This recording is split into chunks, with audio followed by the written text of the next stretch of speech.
Hi guys, welcome to the channel. In today's video, I'm going to show you what you need to do if Instagram is not opening. Before getting into this video, subscribe to our YouTube channel and click on the bell icon. So the first step you simply need to do is to open Play Store and search for Instagram, and then you need to update Instagram.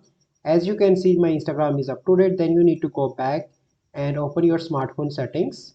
Scroll down from top and here you can see settings. Click on that and then you need to go into the app management. So here is app management, and then you need to go into the app list and search for Instagram like I am doing. Click on Instagram, then you need to click on storage and cache, and the first step you simply need to do is to clear cache, and after that you need to clear storage and hit on OK, and then you need to go back and open Instagram, and after that your Instagram will be open and you can easily use Instagram without any issue. So I hope you find this video helpful. If you find this video helpful, must like this video, subscribe to our YouTube channel for future videos. We'll see you in the next video. Thank you, have a good day.